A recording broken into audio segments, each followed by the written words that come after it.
നമസ്കാരം. എല്ലാ പ്രിയപ്പെട്ട പ്രേക്ഷകർക്കും മോർണിംഗ് ന്യൂസിലേക്ക് സ്വാഗതം. ഇന്ന് ഏപ്രിൽ 5 ശനിയാഴ്ച, മീനം 22.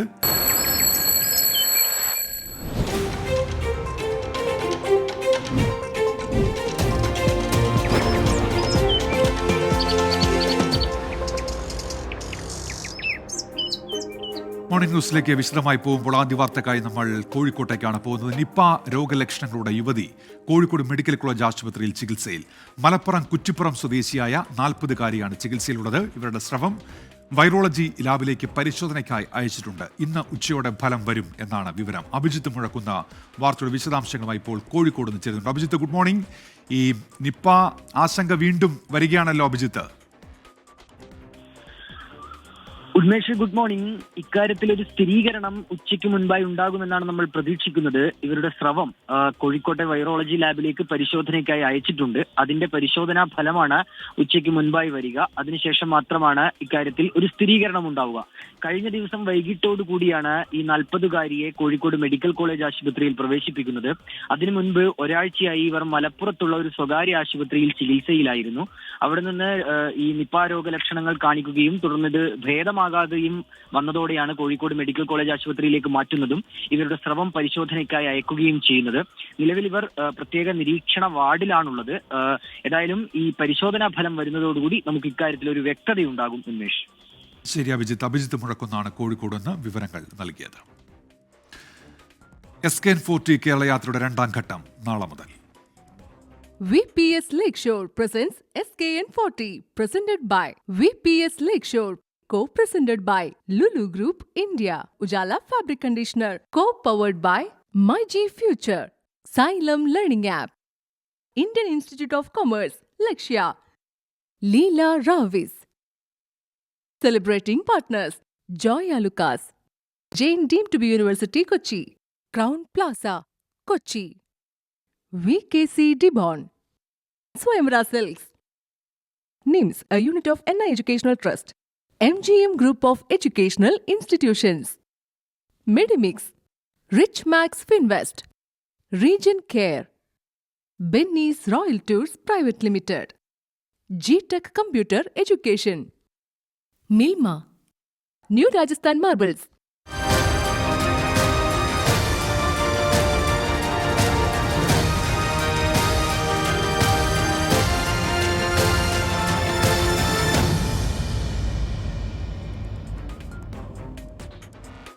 ലഹരിക്കും അക്രമത്തിനുമെതിരെ 24 chief editor R Sreekandan Nair നടത്തുന്ന കേരള യാത്രയുടെ 2ാം ഘട്ടത്തിന് നാളെ തൃശൂരിൽ തുടക്കമാവുകയാണ്.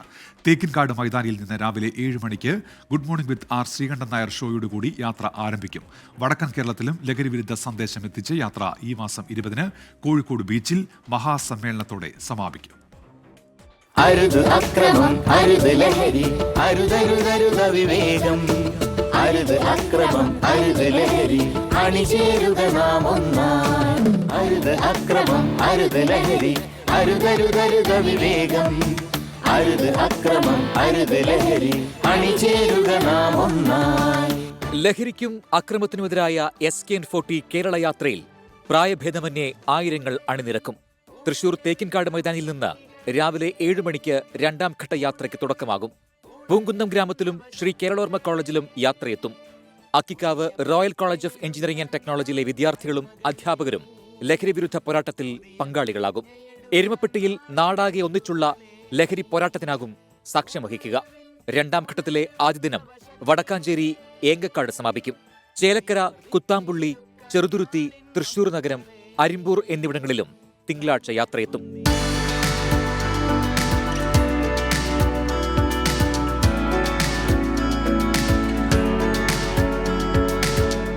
8, 9 തീയതികളിൽ യാത്ര പാലക്കാടെത്തും.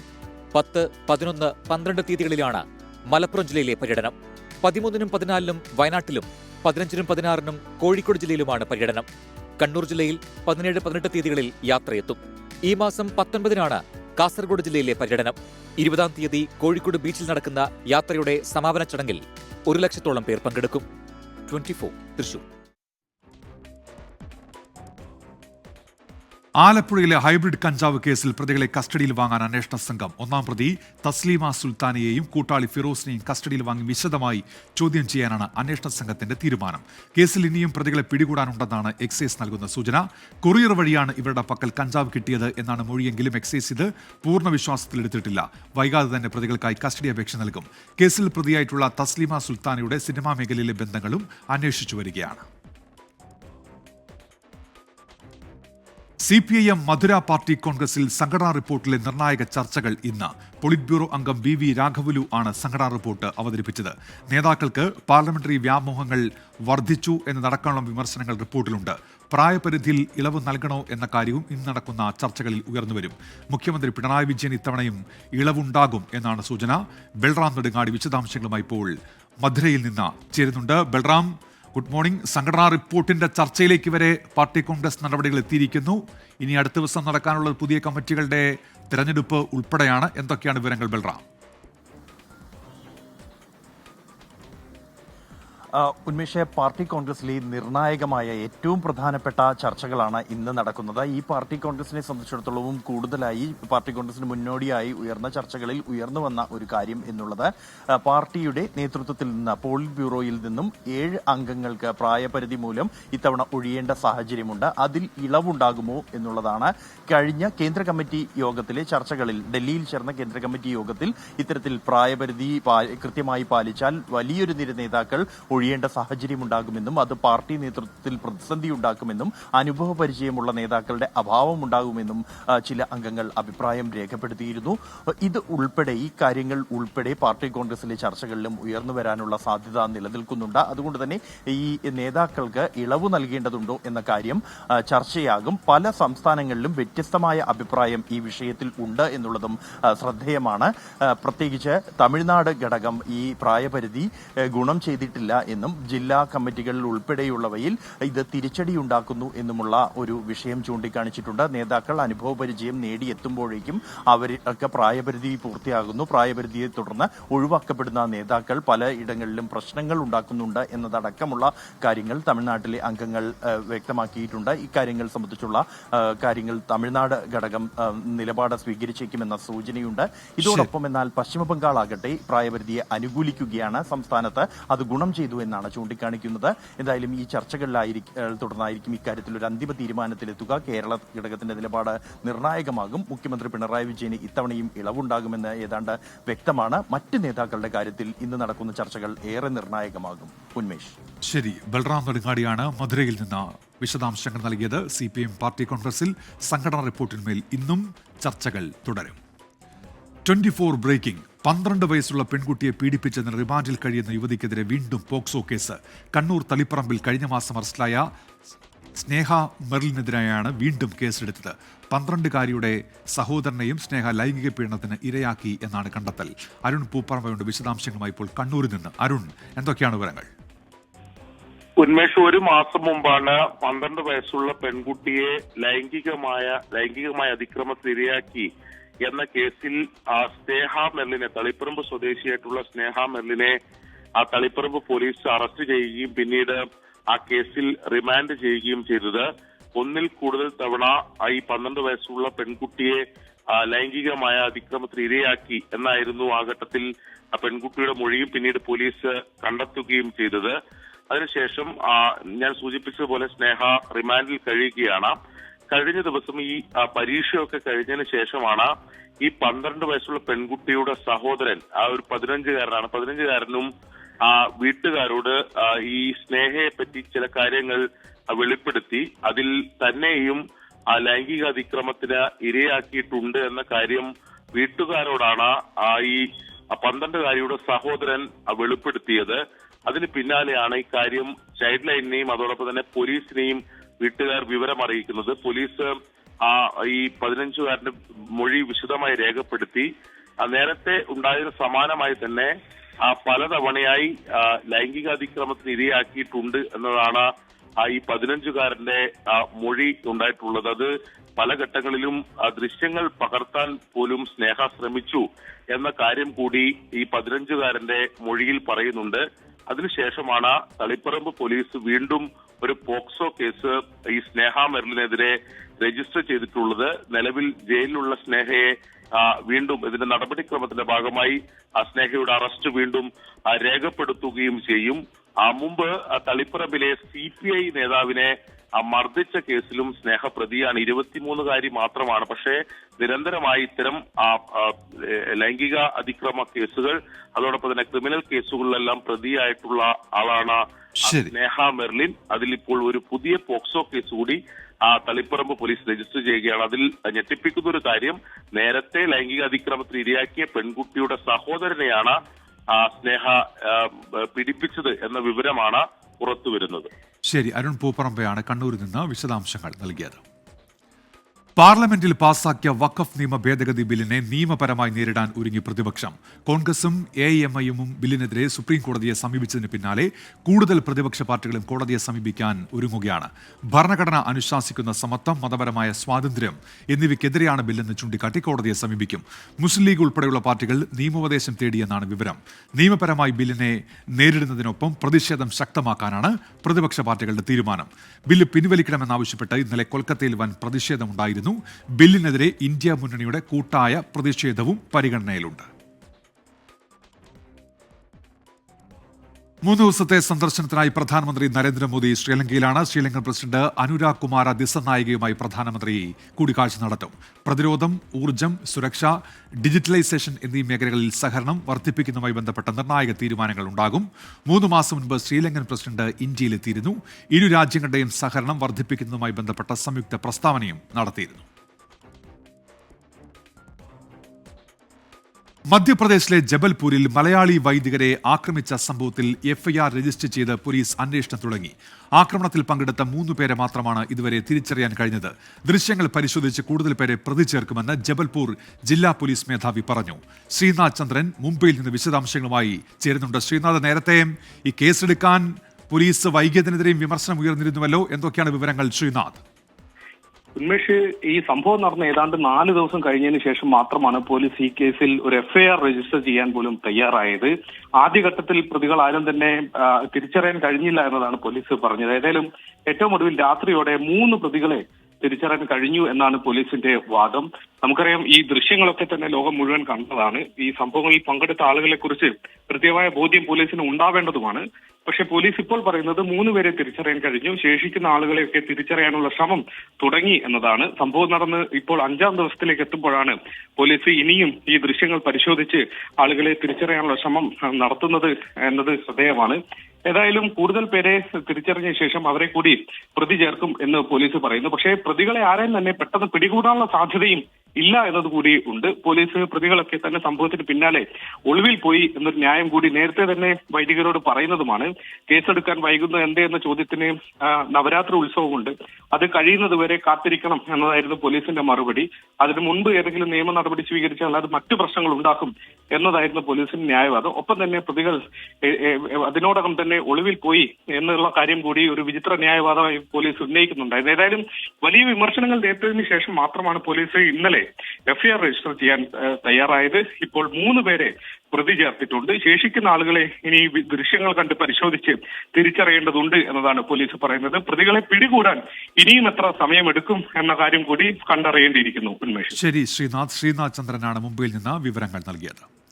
ദേവികുളം മുൻ MLAയും CPI നേതാവുമായിരുന്ന S രാജേന്ദ്രന്റെ NDA പ്രവേശനം സംബന്ധിച്ച പ്രഖ്യാപനം ഇന്നുണ്ടായേക്കും.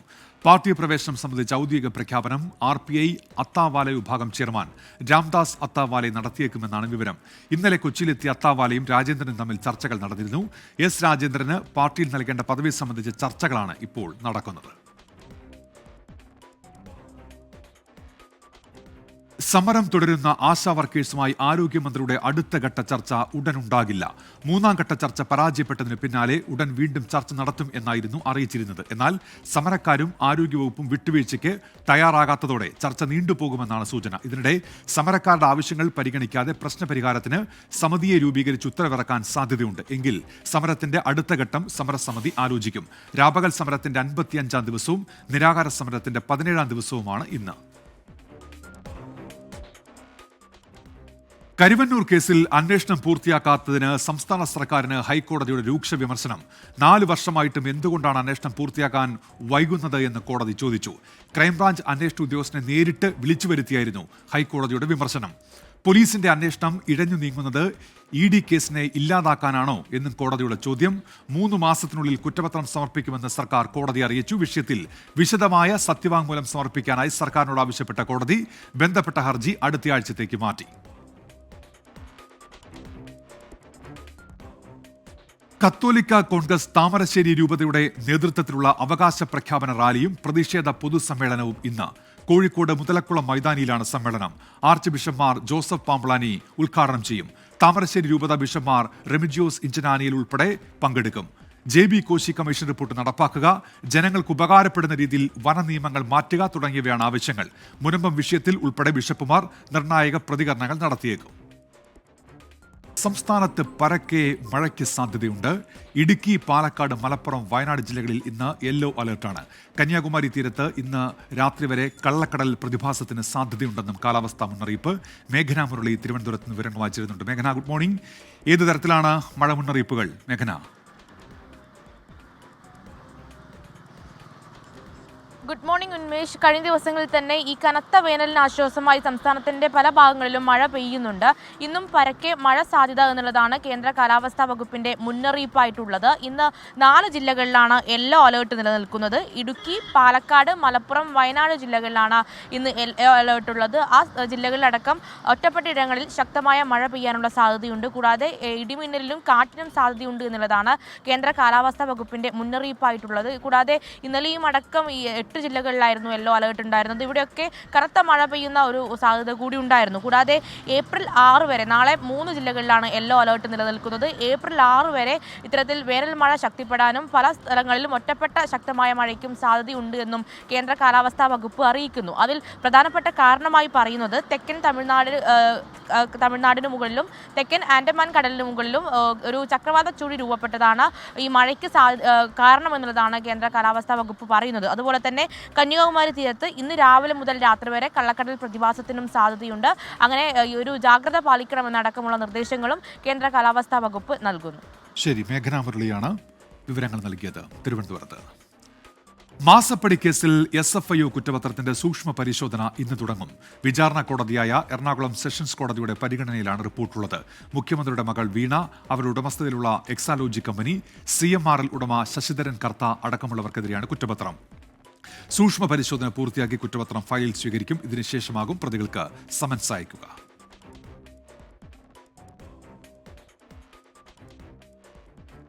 കണ്ണൂർ പയ്യന്നൂരിൽ നെൽപ്പാടത്ത് ഉപ്പുവെള്ളം കയറി വ്യാപക കൃഷിനാശം. 55 ഏക്കർ നെൽകൃഷി നശിച്ചുപോയെന്ന് കർഷകർ പറയുന്നു.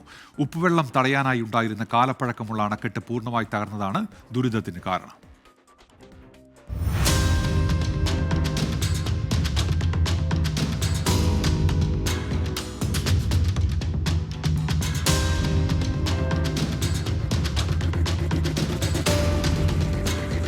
ഏകദേശം 25 വർഷത്തിലധികം എൻ്റെ ഒരു കാഴ്ചപ്പാടിൽ ഈ ഉപ്പുവെള്ളത്തിൻ്റെ ശല്യം നമ്മൾ അനുഭവിക്കുന്നു. എങ്കിലും ആ കൃഷിയോടുള്ള ആ ഒരു ഭയങ്കരമായ ആവേശം കൊണ്ട് നഷ്ടം എന്ന് വിചാരിച്ച് നമ്മൾ അതിന് തയ്യാറാവും. അവസാനം മൂരേണ്ട സമയത്താകുമ്പോൾ കണ്ണീര് നമുക്ക് ഫലം ഉണ്ടാവില്ല. കംപ്ലീറ്റ് നശിച്ചു പോലെ. പിന്നെ അതിൽ അടുത്തൊരു കൃഷി അതിൽ ഇറക്കാനാവില്ല. അതാണ് ഉപ്പുവെള്ളത്തിൻ്റെ വിഷയം. ഉപ്പ് വെച്ച നിലം പോലെ എന്ന് പണ്ടത്തെ ആൾക്കാർ പറയുന്നില്ലേ, ആ ഉപ്പ് വെച്ച നിലം പോലെ തന്നെയാണ്. പിന്നെ അതിലൊന്നും ഉപയോഗിക്കാൻ നമുക്കാവില്ല.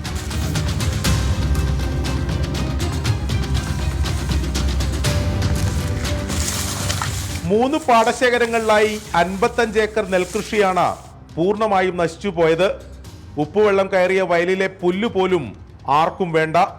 ഈ കാണുന്ന പാടത്ത് അടുത്ത വർഷവും കൃഷി ഇറക്കാനാവില്ലെന്നാണ് കർഷകർ പറയുന്നത്. ഈ കൃഷിയെ ആശ്രയിച്ച് എത്രയോ കുടുംബം നമ്മളിവിടെ ഗ്രാമപ്രദേശത്ത് ജീവിക്കുന്നുണ്ട്. അതിൻ്റെ തൊഴിലും ട്രാക്ടറുകാരായാലും വിത്തും ചാണകവും വാങ്ങിച്ചും അങ്ങനെയെല്ലാം ജീവിക്കുന്ന കുടുംബമാണ്.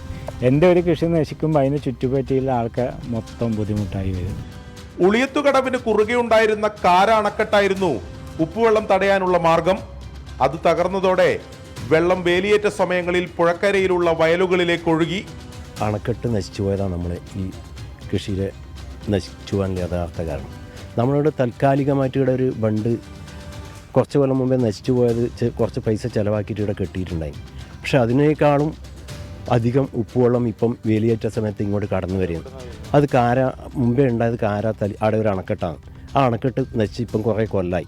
അതിനുശേഷം അതിന് വേണ്ടുന്ന ഒരു കാര്യങ്ങളും ചെയ്യാൻ സർക്കാരുകൾക്ക് കഴിഞ്ഞിട്ടില്ല.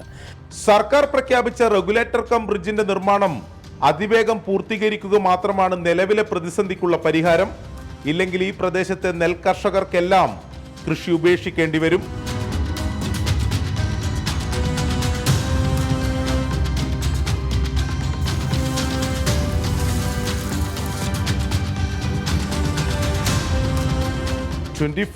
കണ്ണൂർ. 52ാമത് സംസ്ഥാന ചിത്ര പ്രദർശനം എറണാകുളം ദർബാർ ഹാളിൽ. പുരസ്കാരത്തിന് അർഹമായ ചിത്രങ്ങൾക്ക് പുറമെ നിരവധി കലാകാരന്മാരുടെ ചിത്രങ്ങളും ശില്പങ്ങളും പ്രദർശനത്തിലുണ്ട്. കേരള ലളിതകലാ അക്കാദമിയുടെ ആഭിമുഖ്യത്തിൽ ഈ മാസം 8 വരെയാണ് പ്രദർശനം.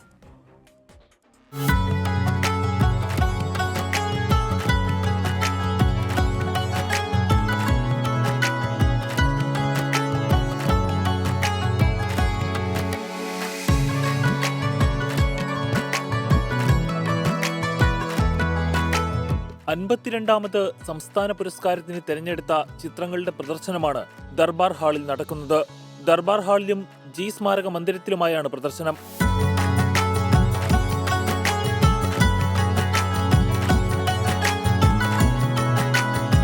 വിദഗ്ധരുടെ ജൂറിയാണ് പുരസ്കാരങ്ങൾ നിർണയിച്ചത്.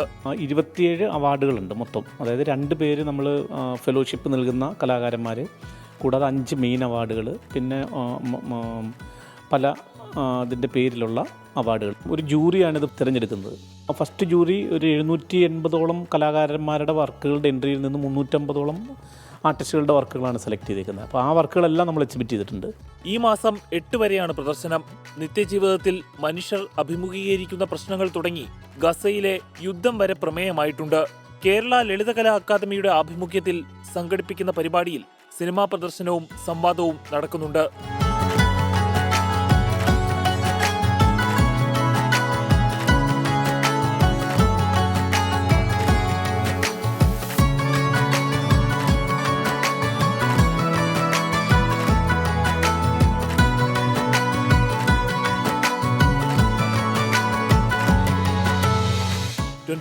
കൊച്ചി. ഐ ലീഗിൽ ഗോകുലം കേരള എഫ്സിയുടെ നിർണായക മത്സരം നാളെ. കോഴിക്കോട് നടക്കുന്ന പോരാട്ടത്തിൽ ഡെംബോ SSC ഗോവയാണ് എതിരാളികൾ. പോയിന്റ് പട്ടികയിൽ 2ാമതുള്ള ഗോകുലത്തിന് കിരീടം സ്വന്തമാക്കാൻ നാളത്തെ മത്സരം ജയിക്കുന്നതോടൊപ്പം മറ്റ് മത്സരഫലങ്ങൾ കൂടി അനുകൂലമാകണം.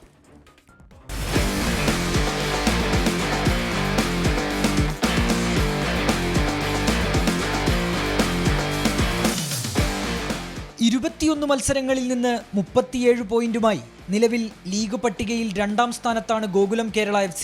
നാളെ നടക്കുന്ന പോരാട്ടത്തിൽ ഡെംബോ SC ഗോവയാണ് മലബാറിയൻസിന് എതിരാളികൾ. ഇതിൽ ജയിക്കുകയും ചർച്ചിൽ ബ്രദേഴ്സ് റിയൽ കശ്മീർ FCയോട് തോൽക്കുകയും ചെയ്താൽ ഗോകുലത്തിന് കിരീടമുറപ്പിക്കാം. റിയൽ കശ്മീർ FC ചർച്ചിൽ ബ്രദേഴ്സിനോട് സമനില വഴങ്ങിയാൽ ഗോകുലത്തിന് മികച്ച ഗോൾ ശരാശരിയിൽ ജയിക്കണം. ഇപ്പോൾ ടൈറ്റിൽ കണ്ടൻഡർ ആണെങ്കിൽ ഇപ്പോൾ ബാക്കിയുള്ള ടീമുകളിലെ റിസൾട്ട് ഞങ്ങൾ നോക്കുന്നില്ല. ഇപ്പോൾ കോച്ച് പറഞ്ഞു താൻ പാതി ദൈവം പാതി ഉള്ളത്. കോച്ചിന്റെ പാതി നാളെ മോർണിംഗ് കഴിയും. ബാക്കി പ്ലെയേഴ്സാണ് ചെയ്യേണ്ടത്. അത് ഞങ്ങൾ ചെയ്തിരിക്കും. മുൻപ് നടന്ന മത്സരത്തിൽ ഡെംബോ SCയെ എതിരില്ലാത്ത 1 ഗോളിന് പരാജയപ്പെടുത്തിയതിന്റെ ആത്മവിശ്വാസം ഗോകുലത്തിന് തുണയാകും. ടാബിസോ ബ്രൗണിന്റെ ഫോമിൽ തന്നെയാണ് പ്രതീക്ഷ. കിരീടമുയർത്തുന്നതോടൊപ്പം ഇന്ത്യൻ സൂപ്പർ ലീഗിലേക്ക് ഗോകുലം കേരള FC സ്ഥാനക്കയറ്റം നേടുന്നത് കൂടി കാണാനുള്ള കാത്തിരിപ്പിലാണ് ആരാധകർ. 24 കോഴിക്കോട്. IPL ഇന്ന് 2 മത്സരങ്ങളാണ്. ഉച്ചയ്ക്ക് 3:30 ചെന്നൈ ഡൽഹിയും, രാത്രി 7:30 പഞ്ചാബ് കിങ്സ് രാജസ്ഥാൻ റോയൽസിനെ നേരിടും. രാജസ്ഥാൻ റോയൽസ് നായകനായ സഞ്ജു സാംസൺ തിരിച്ചെത്തും.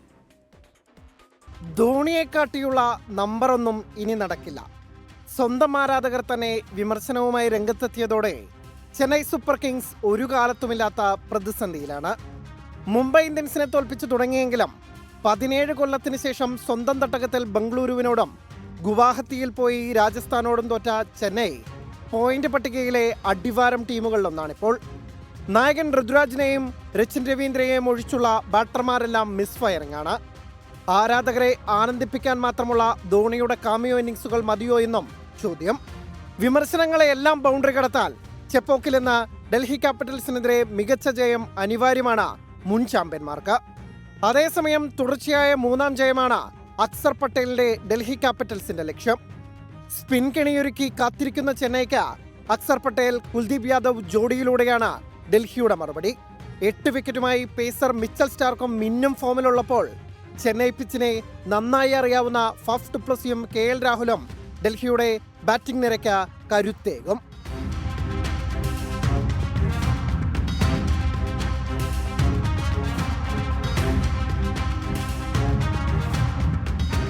രാജസ്ഥാൻ നായകനായി സഞ്ജു സാംസന്റെ മടങ്ങിവരവാണ് രണ്ടാം മത്സരത്തിലെ ടോക്കിംഗ് പോയിന്റ്. തുടക്കം മോശമായെങ്കിലും ചെന്നൈയെ വീഴ്ത്തി അക്കൗണ്ട് തുറന്ന രാജസ്ഥാന് സഞ്ജു മുഴുവൻ സമയവും ഫീൽഡിലെത്തുന്നത് നൽകുന്ന ആത്മവിശ്വാസം ചെറുതല്ല. അതേസമയം വിജയക്കുതിപ്പ് തുടരാനാണ് പഞ്ചാബ് പാടുകെട്ടുന്നത്. ശ്രേയസ് അയ്യർക്ക് കീഴിൽ അടിമുടി മാറിയ പഞ്ചാബ് ഇതുവരെയുള്ള മത്സരങ്ങൾ പരിശോധിച്ചാൽ ഏറ്റവും കരുത്തരായ ടീമാണ്. Sports desk 24. ഇതോടെ മോർണിംഗ് ന്യൂസ് പൂർത്തിയാവുകയാണ്.